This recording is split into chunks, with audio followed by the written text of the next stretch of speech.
Aujourd'hui, dans votre émission Océan Politique, nous recevons un acteur engagé de la vie universitaire sénégalaise.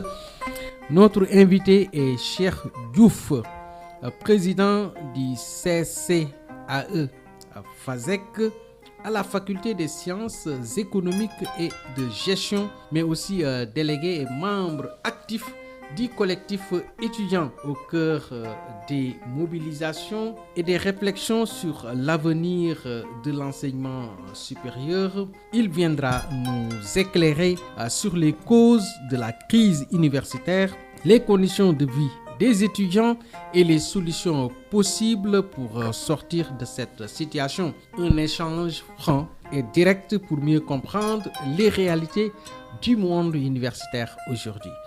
Bonjour, M. Diouf. Bonjour, M. Diouf. Oui, je vous laisse un peu de temps. Vous saluez nos chers auditeurs et surtout vos sympathisants qui vous écoutent sur la 98.7 Océan FM et sur le bouquet canal 847. Oui, merci, M. Diouf. En tout cas, c'est un plaisir pour moi de venir dans ce radio Océan FM. Et merci pour l'invitation. Et comme vous l'avez dit tout à l'heure, je réponds au nom de Cheikh Diouf. Je suis étudiant en Master 2 à la faculté des sciences économiques et de gestion et je suis également le président de la commission sportive et culturelle, le CSC exactement, mais aussi délégué et représentant d'étudiants, membre du collectif des amicales de l'UCAD, qui est l'instance représentative de l'ensemble des étudiants de l'Université Cheikh Anta Diop de Dakar. Merci. Alors, palmarès assez riche. Alors, pour commencer, comment décririez-vous aujourd'hui l'état général de l'université sénégalaise? Bon, comme vous l'avez dit, l'état général de l'université sénégalaise, parce que vous le savez actuellement, et ça fait l'actualité, le monde universitaire est secoué par une crise universitaire, les affrontements entre étudiants et forces de l'ordre, et qui a causé également le décès de notre camarade étudiant Abdoulaye Ba, étudiant en licence 2 à la faculté des médecines. Et bon, nous prions pour que son âme repose en paix éternellement, mais également nous présentons également nos condoléances à sa famille et au monde universitaire. Bon, comme vous l'avez dit, les causes de cette crise universitaire, ce n'est rien d'autre que les rappels, le paiement de rappels des bourses des étudiants de Master 1, mais également les rappels sur les changements de taux des étudiants de Master 2, mais également les nouvelles réformes qui ont été prises ces derniers temps concernant la bourse de l'étudiant.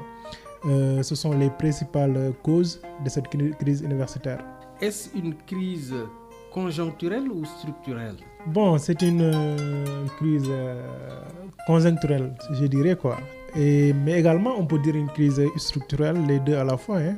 Depuis quand, selon vous, la situation s'est-elle réellement dégradée? Bon, la situation s'était réellement dégradée parce que, comme vous le savez, il y avait des affrontements au mois de novembre, décembre à l'université, des affrontements, des grèves concernant ces mêmes bourses. Et sur ce, le ministre de l'Enseignement supérieur et de la Recherche de l'Innovation avait pris des engagements, avait fait des propositions de sortie de crise également. Il avait fait des propositions de payer les bourses des étudiants. Mais au fil du temps, on a remarqué que ces engagements n'ont pas été tenus.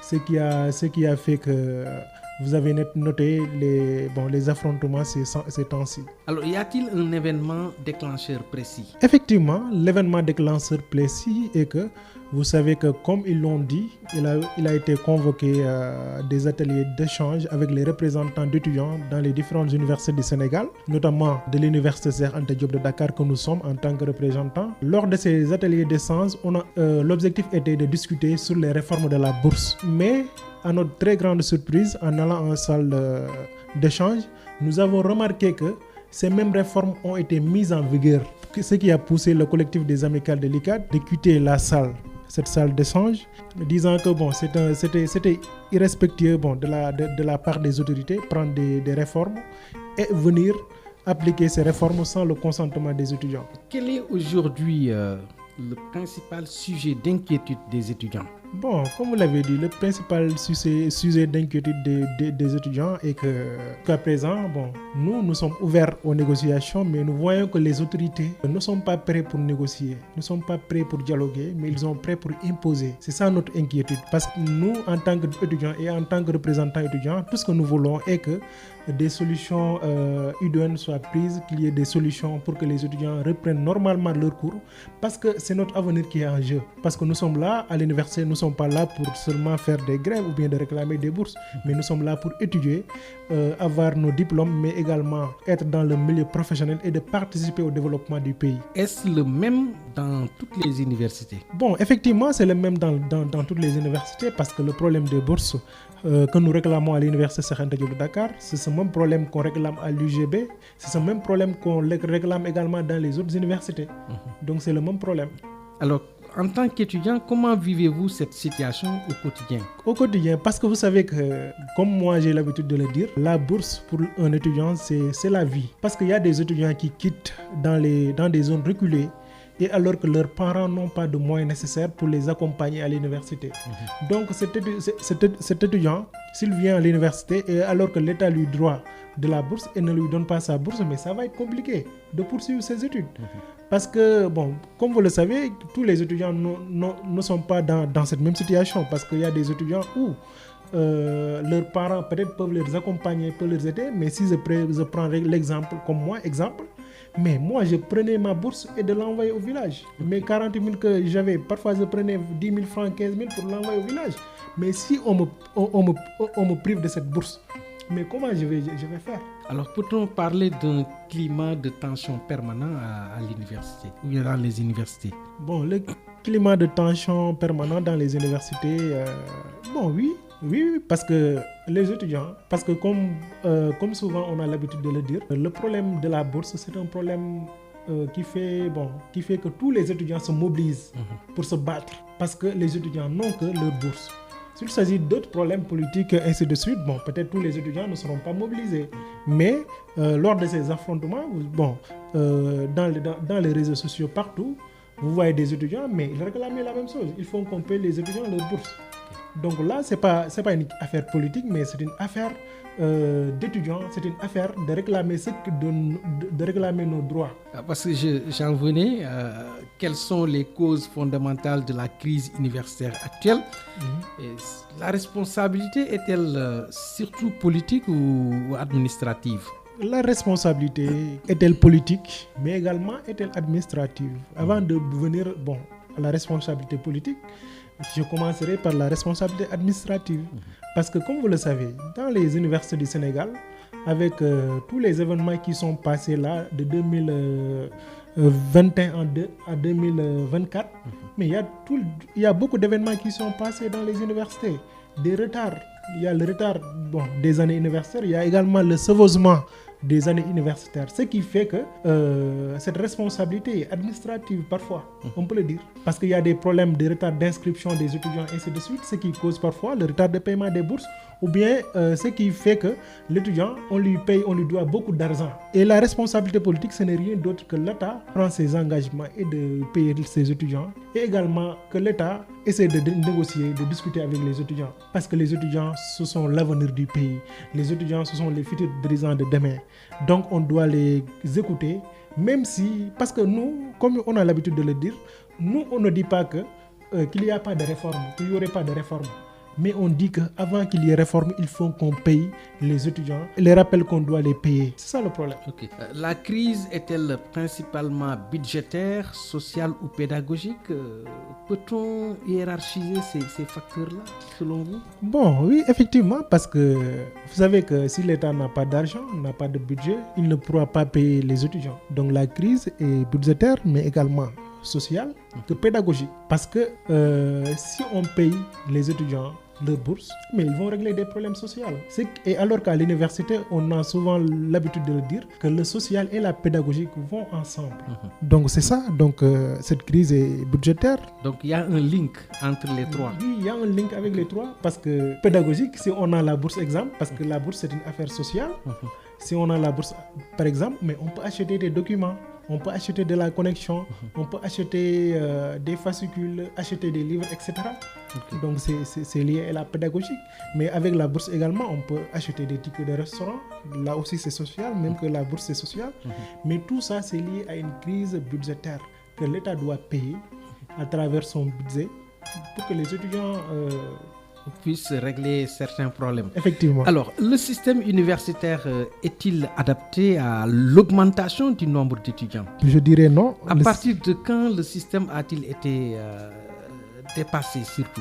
Oui, effectivement, parce que vous le savez, il y avait autant, peut-être je n'étais pas étudiant, il y avait le temps, il y avait des étudiants qu'on orientait dans les universités privées. Mais actuellement, il n'y a plus d'universités privées, il y a des ISEPT et le public. Et vous savez que l'université Cheikh Anta Diop de Dakar, actuellement, l'université compte entre 90 000 et 100 000 étudiants. Ce qui est vraiment un nombre pléthorique. Pléthorique, comme vous l'avez dit. Ce qui fait que parfois, il y a beaucoup de problèmes à l'université, des surcharges. Tout à fait. Au niveau des amphithéâtres, des surcharges au niveau des chambres, ce qui cause également des problèmes de logement, parce que tout le monde ne peut pas loger au sein du campus. Mais également ce qui fait qu'il y a aussi des longues files d'attente pour accéder au restaurant. Mais ce sont des conditions vraiment difficiles. Parce que les étudiants, le nombre d'étudiants qu'on oriente là-bas, c'est illimité également. Okay. Et les infrastructures universitaires ne sont pas suffisantes? Oui, effectivement. Parce que s'il y a surcharge au niveau des amphithéâtres de théâtre, s'il y a surcharge au niveau du campus social également, au niveau des logements, tout le monde n'a pas logé, mais les infrastructures sont insuffisantes. Alors, où les manques sont-ils les plus visibles? Les manques sont-ils plus visibles au niveau des logements, surtout au niveau des logements. Alors, les programmes de formation, Monsieur Diouf, sont-ils encore en phase avec le marché de l'emploi? Bon, à l'université. Ouais. Bon, je ne dirais pas oui, mais je ne dirais pas non. Parce que nous, souvent à l'université, comme on a l'habitude de le dire, les étudiants qui sont à l'université ne savent rien faire. On ne fait que du pratique, de la théorie là-bas. De la théorie là-bas. Donc il n'y a pas de pratique. Okay. Mais également, l'université Cheikh Anta Diop de Dakar, ça fait partie de l'une des plus grandes universités de l'Afrique de l'Ouest. Là également, on ne peut pas le nier. Et on ne peut pas nier également à la qualité de la formation de l'université.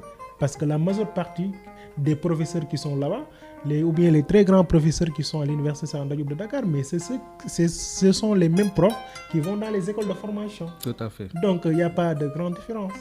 Bien vrai que peut-être l'orientation de la formation, c'est ça qui différencie les écoles de formation et l'université. Ok. Alors, parlons maintenant du dialogue. Le dialogue entre autorités universitaires et étudiants, est-il efficace? Bon, oui. Je dirais oui, c'est seulement si que l'autorité est prête à être à l'écoute de l'étudiant. Okay. Ouais, mais également... Est-ce qu'elle accepte de parler, de dialoguer avec vous? Oui, autant, parce que je l'ai dit tantôt, au mois de novembre et décembre, il y avait des crises. Il y avait des grèves, des affrontements. Peut-être ces affrontements n'avaient pas conduit de fermer l'université. Il y avait eu des dialogues, des discussions, mais il n'y avait pas de solution. Parce que nous, tout ce qu'on réclamait est que les montants dus, on les paye. Si on les paye, nous, on n'a pas de problème avec les autres problèmes là, les problèmes de réforme. On sait que peut-être concernant la bourse, mais on doit réformer. Il y a des choses qu'on doit réformer, mais ça ne doit pas être une réforme totale. Okay. Parce qu'il y a une partie où les étudiants ne sont pas d'accord. C'est-à-dire on doit faire ça même progressivement, vous voulez dire. Effectivement. Et ce que vous dites à l'État, c'est simplement que les réformes ont été déjà pensées, alors sans pour autant associer les étudiants. Effectivement, comme je l'ai dit tantôt, dans un communiqué, je l'avais dit tantôt, il y avait des affrontements au mois de novembre-décembre. Mais lors de ces affrontements, le ministre de l'Enseignement supérieur et de la Recherche de l'Innovation, le professeur Daouda Ngom, avait proposé des solutions de sortie de crise. Sur ces solutions, il a été prévu de payer les rappels des étudiants de Master 1, pas de tranche. Également, ils vont payer 115 000 au mois de février, début février. Et le reste des 515 000, on va le payer au cours de l'année entre février et au mois de juillet. Okay. Mais également de payer le changement de taux des étudiants de Master 2. Okay. Mais au mois de février, on a noté que ces engagements n'ont pas été respectés. Parce que les représentants d'étudiants, nous, sont allés au niveau des ateliers d'échange.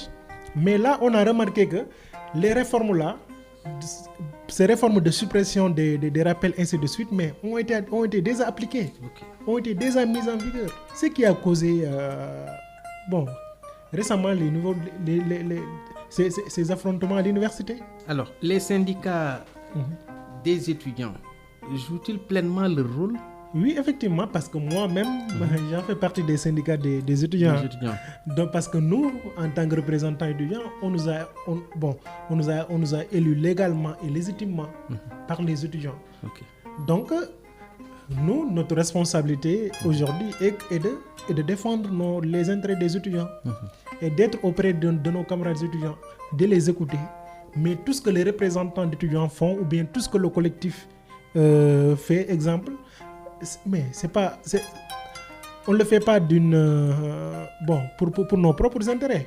Parce que moi-même, exemple qui parle, peut-être je suis étudiant en master 2, on me doit peut-être 300 000 francs pour les changements de taux. Mais ce que nous combattons aujourd'hui, mais c'est pour les étudiants qui vont venir dans le futur. Okay. Vos jeunes frères. Oui, effectivement. D'accord. Alors, vous êtes écoutés, les syndicats là? Vous êtes écoutés par les décideurs? Par les décideurs, c'est-à-dire les autorités. Oui.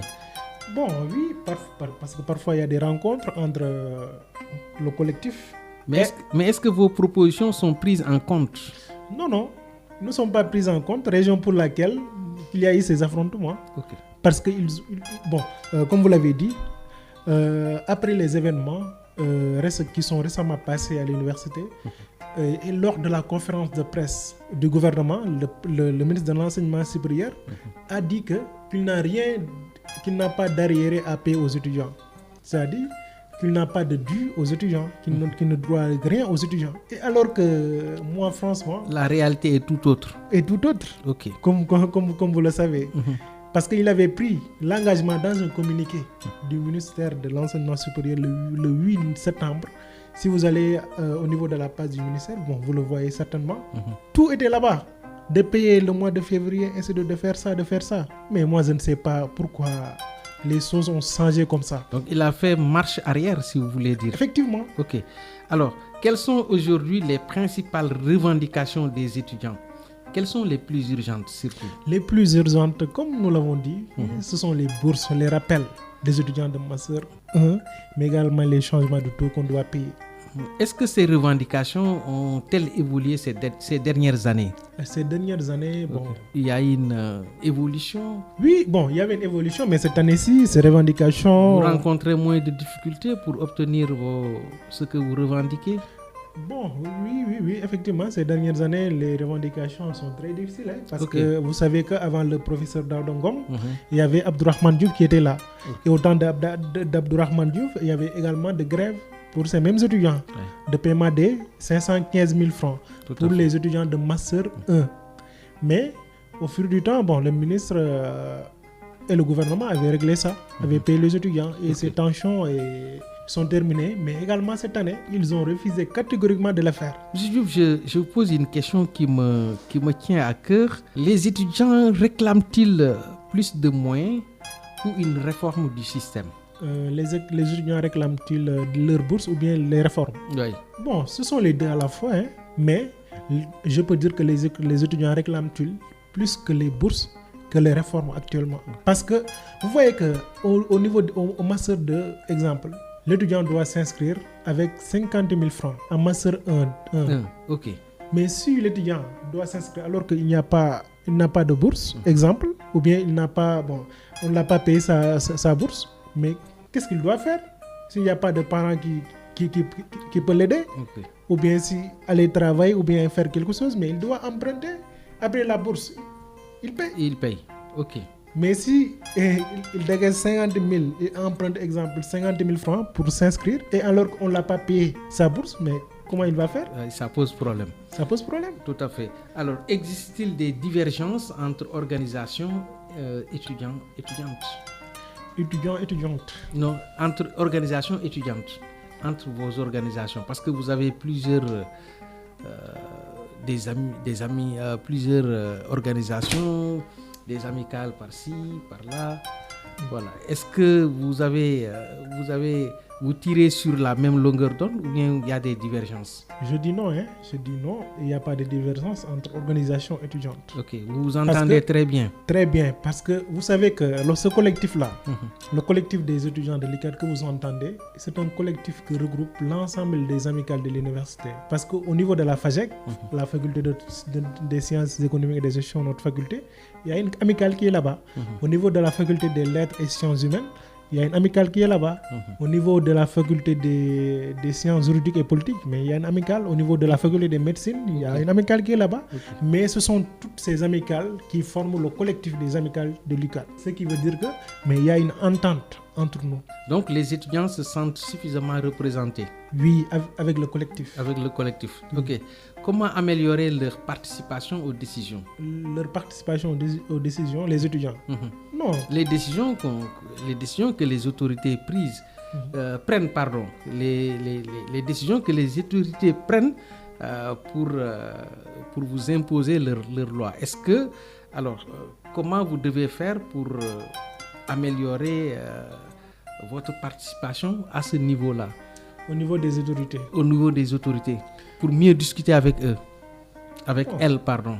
Avec elles, effectivement. Pour mieux discuter avec les autorités, comme vous le savez, que nous, les étudiants, nous avons des revendications. En discussion, ce sont ces revendications qu'on va mettre sur table. Et on va essayer de voir les possibilités. Okay. Mais nous, on ne peut pas... Bon, parfois, nous comprenons les situations, quoi. Okay. Mais s'il s'agit des revendications des bourses, là, ce qu'on doit payer l'étudiant, mais là, nous, notre position est de payer l'étudiant. Okay. Parce que là, nous sommes là pour défendre l'étudiant. Ce n'est pas nous, en tant que représentants d'étudiants, qu'on doit payer, mais ce sont les étudiants qu'on doit payer. Des étudiants qui n'ont pas de voix, des étudiants qui sont, qui n'ont pas de moyens pour leurs besoins de subsistance, des étudiants qui sont là, qui n'ont pas de parents qui peuvent de parents, exemple, qui ont les moyens pour les accompagner. Donc, ce sont des étudiants que nous portons leur voix. Alors, quel message principal souhaitez-vous adresser aux autorités? Bon, le message principal que je souhaite adresser aux autorités, ce n'est rien d'autre. Apparemment, bon, je l'ai dit à plusieurs fois, à plusieurs reprises, pour régler cette crise universitaire, c'est facile pour moi. Pour régler cette crise universitaire, c'est pas difficile. Il suffit juste de payer les rappels des étudiants, les bourses là, les dus, qu'on les paye et on convoque une nouvelle rencontre concernant les réformes. Et je l'ai dit, on n'est pas contre des réformes. Et je sais que peut-être au niveau, lors des discussions ou bien lors du dialogue, mais on ne pourra pas être d'accord sur tous les points. Mais quand même, nous savons ce qu'on peut faire et ce qu'on ne peut pas faire. Donc nous avons cette sens de responsabilité. Parce que nous aimons le Sénégal, nous aimons le pays.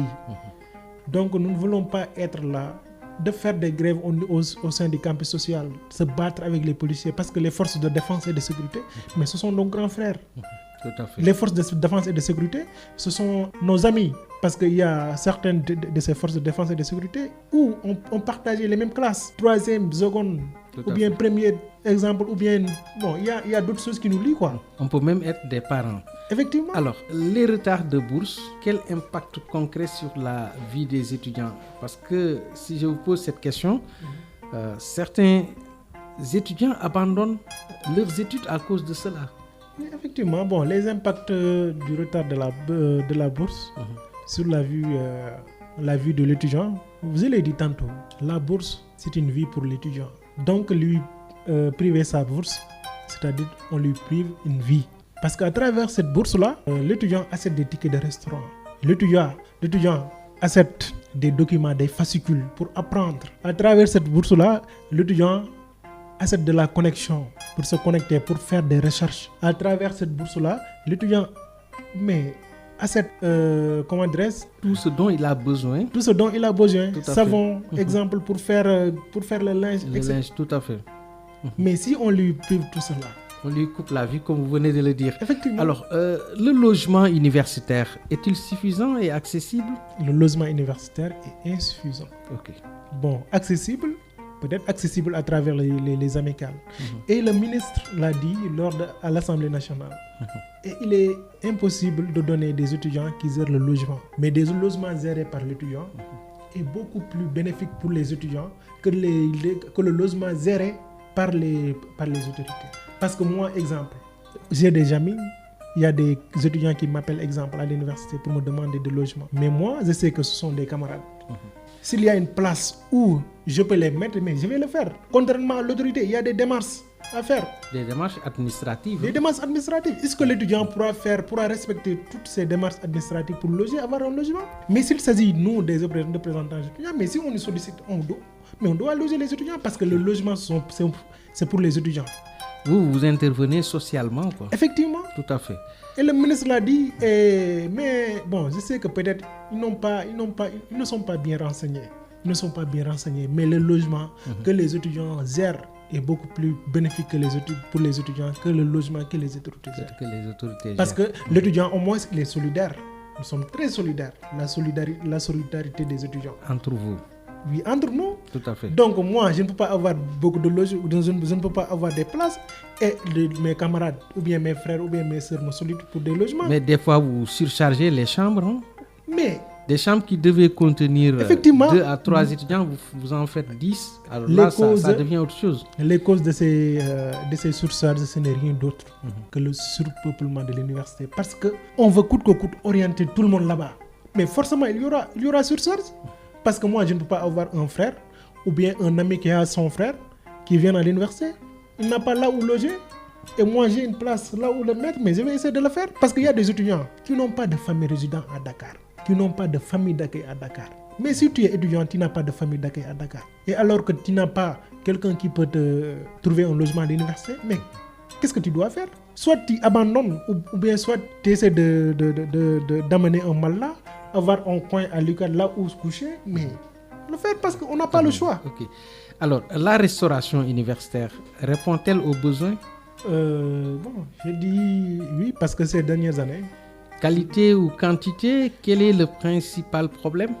Bon, le principal problème de la restauration à l'université, c'est le nombre, quoi. Parce que la qualité ne peut pas être bonne si le nombre qu'on doit servir est pléthorique quand même. Okay. Mais en tout cas, ils sont en train de faire des efforts, les restaurants. Ces années-ci, il y a beaucoup de restaurants là-bas. Et bon. Vous mangez bien? Oui, okay. On mange très bien. Apparemment, on mange très bien. Des aliments de qualité? Des aliments de qualité, mais également le ticket est abordable. Ok. C'est sur la restauration. Mais le problème principal des étudiants à l'université, c'est pas la restauration. Parce que, exemple, moi, je peux venir, ne pas avoir un ticket, mais trouver qu'un autre te donne des tickets à manger. Parce que le ticket, c'est à 50 francs pour le déjeuner et à 100 francs pour le repas. Ok. Vous voyez?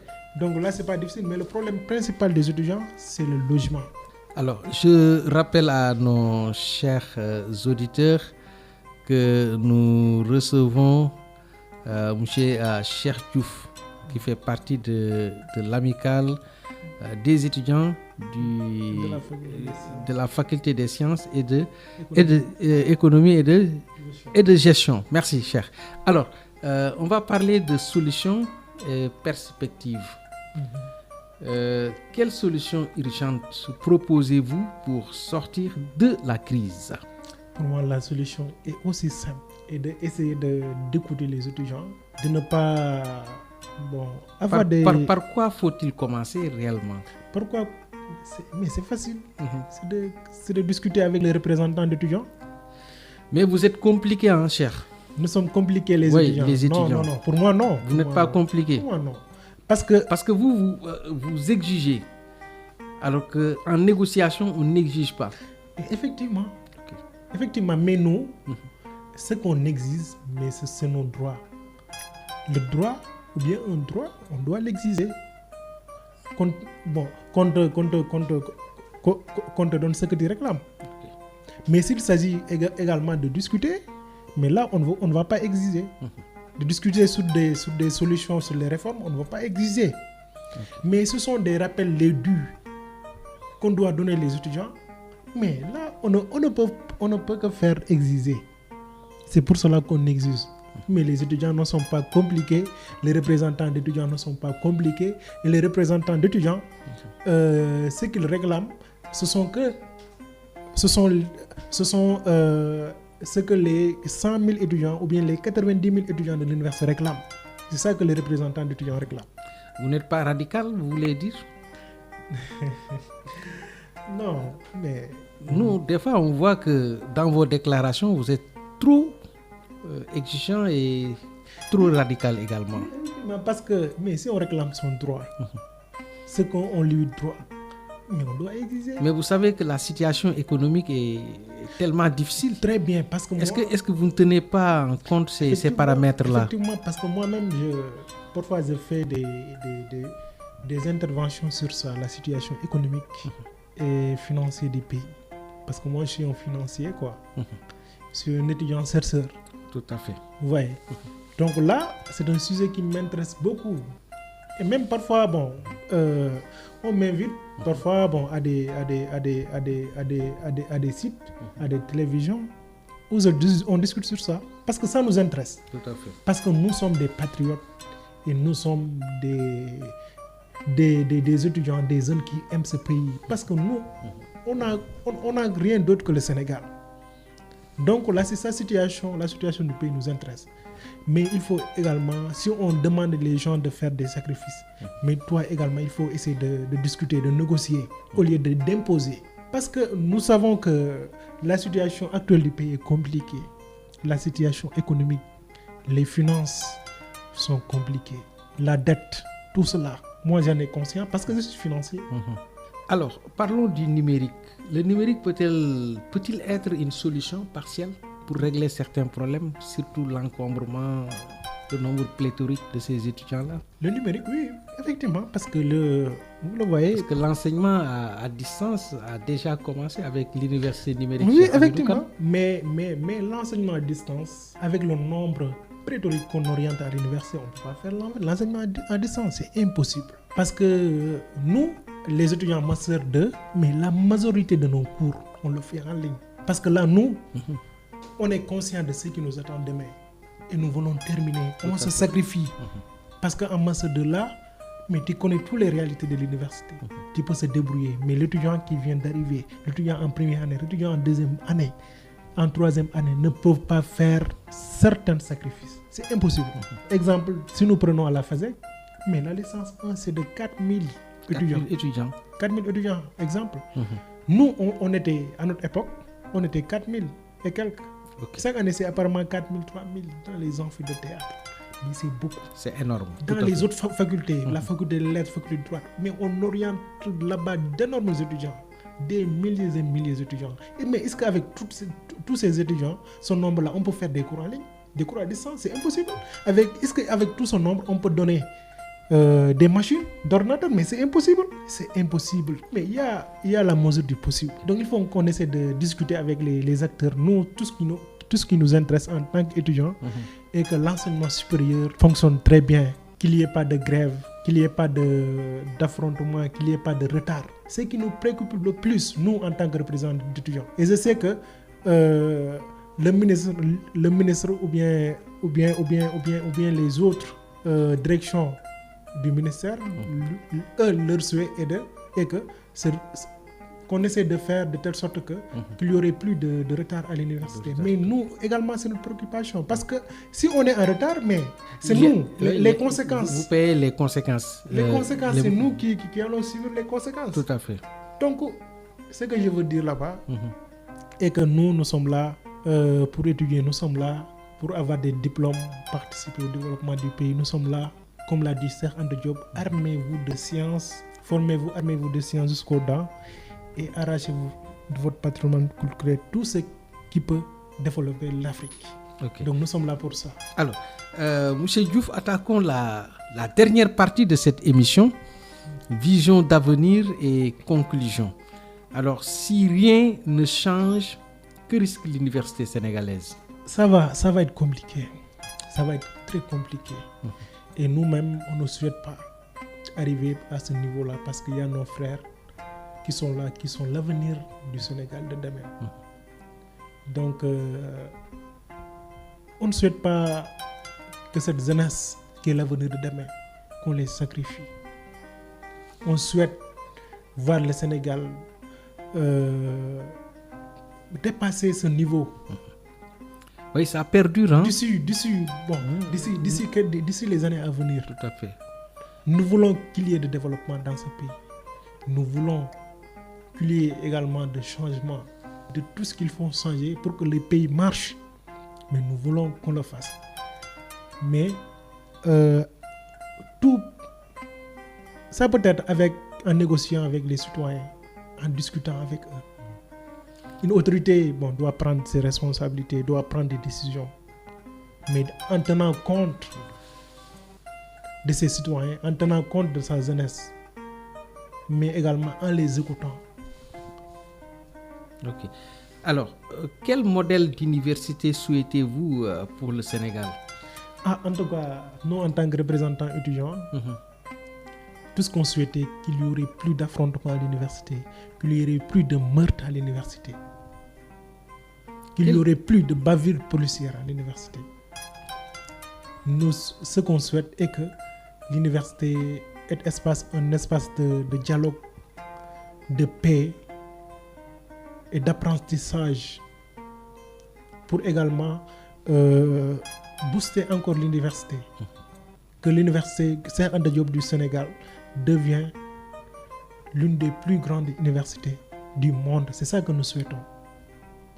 Mais nous ne souhaitons pas être à l'université, qu'il y ait des affrontements, des meurtres, des événements par-ci par-là. Mais nous, ce qui nous intéresse, c'est la connaissance. Je t'ai dit tantôt que moi, je suis un étudiant chercheur.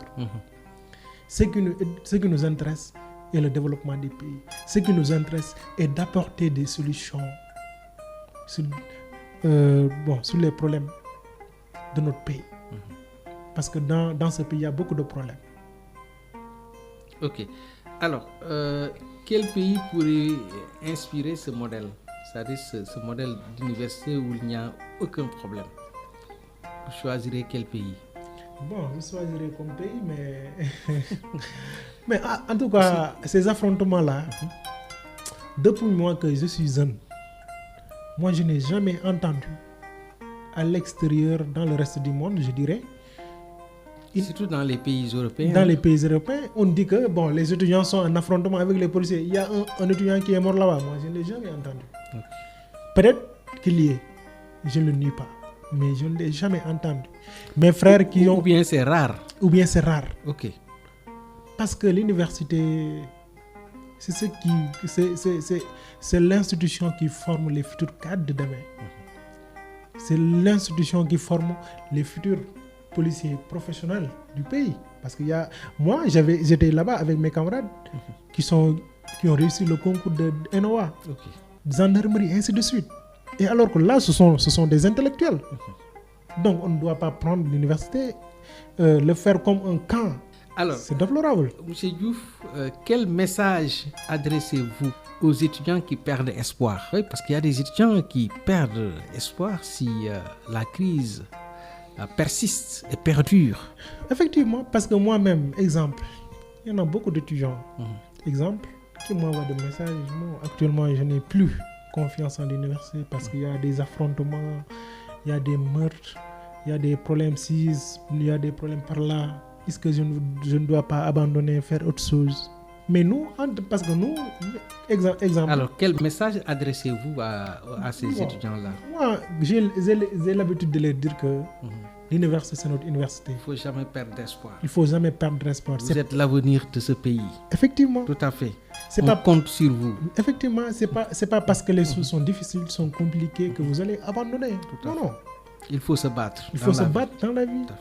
Tout à fait. Et comme le disait Nelson Mandela, C'est lui C'est votre référence. C'est mon référence. Votre idole. Effectivement. Tout à fait. Vous avez un excellent idole. Effectivement, parce qu'il disait que l'éducation est l'arme la plus puissante pour changer ce monde.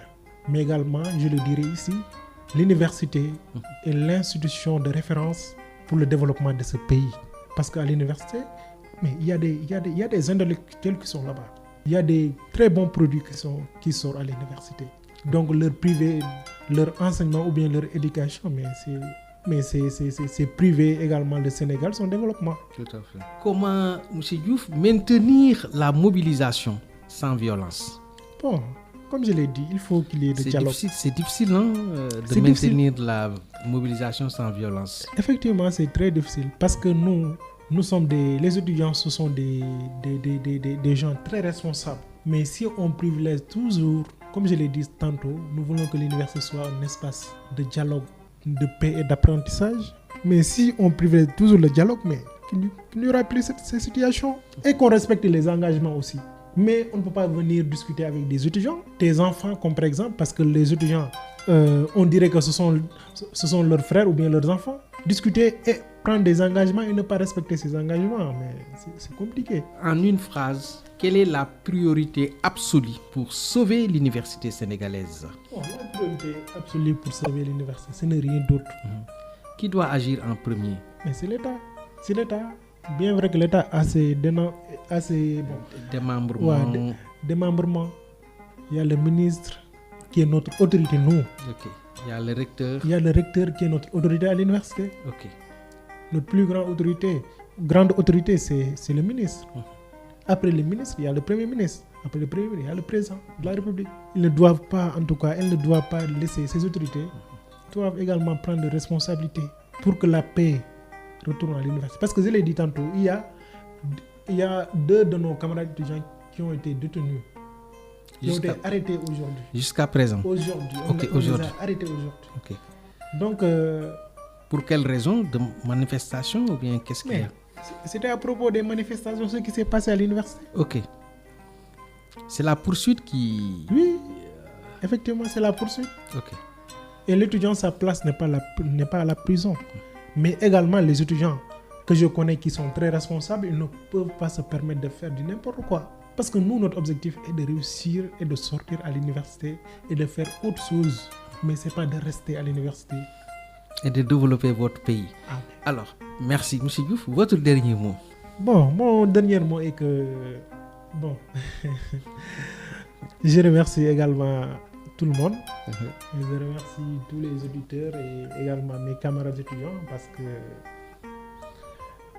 nous sommes là également pour eux. Par là où nous sommes, nous allons les défendre. Et les défendre n'est pas un crime. Parce que vous le savez, ces temps-ci on considère des étudiants comme des criminels, et alors que leur tort est de défendre leurs camarades étudiants. Leur dire que nous sommes là pour les étudiants. Et tout ce qu'on dit et tout ce qu'on réclame, c'est pour les étudiants. Et les étudiants ne sont pas des criminels. Les étudiants ce sont des gens responsables. On doit cultiver le dialogue, discuter avec eux, les écouter et de ne pas écouter de n'importe quel renseignement. Je ne veux pas rebondir au débat parce que le Premier ministre l'a dit la fois passée à l'Assemblée nationale. Au lendemain, à la veille, ils ont reçu des renseignements que les étudiants vont brûler l'université, la bibliothèque universitaire, vont brûler les restaurants, vont saccager, vont prendre les approvisionnements. Je ne sais pas là où il a pris ces renseignements. Mais ces renseignements sont erronés. Parce que moi en tant que sœur, je ne vais pas aller à la bibliothèque pour brûler la bibliothèque. Je ne le ferai pas. Mais où est-ce que je vais prendre les ressources pour faire mes recherches? Je ne le ferai pas. Mais est-ce que vous n'êtes pas infiltré? C'est ça le problème également. Peut-être, mais moi je ne le sais pas. Mais tous les représentants d'étudiants, les membres du collectif que je connais, ce sont des étudiants légitimement inscrits, légalement inscrits. Donc peut-être qu'il y ait des infiltrés à l'université. Mais s'il y en a des infiltrés, des infiltrations, exemple, mais les autorités ont une part de responsabilité de cela là-bas. Parce qu'à l'université, moi, même en tant que représentant étudiant, bien vrai qu'on me connaisse à l'université, mais en voulant rentrer à l'université, on va me demander ma carte coude. Je vais présenter ma carte coude. Tout à fait. Mais un étudiant qui ne présente pas sa carte, mais ne doit pas accéder au niveau de l'espace universitaire. Donc, qui gère ça? Mais ce n'est pas nous les étudiants qui vont gérer ça. Donc, s'il y a des infiltrés, mais il y a une part de responsabilité là-bas. Donc, nous, ce que nous voulons est d'apprendre, ce que nous voulons est qu'il y ait de paix au niveau de l'espace universitaire. Ce que nous voulons est que nous continuions nos années. Ce que nous voulons est de régler ce retard universitaire. Ce que nous voulons est que tout le monde, que l'université ne sera plus un champ de bataille. Okay. Que les étudiants qui sont là-bas, qu'on règle les problèmes des bourses, que les autorités reviennent à la raison également, à leur meilleur sentiment de discuter avec ces étudiants et de trouver des solutions pour régler cette crise définitivement. Tout à fait. L'université est un temple du savoir, M. Diouf. Ainsi s'achève cet échange avec Cheikh Diouf qui nous a permis de mieux comprendre les défis profonds auxquels fait face l'université sénégalaise, mais aussi les attentes et les espoirs des étudiants. Une chose est claire, au-delà du constat, l'urgence est désormais à l'action, au dialogue et à des solutions durables pour garantir un avenir plus serein à l'enseignement supérieur. Merci de nous avoir suivis et à très bientôt pour un nouveau rendez-vous d'Océan Politique. Merci, M. Diouf. Merci.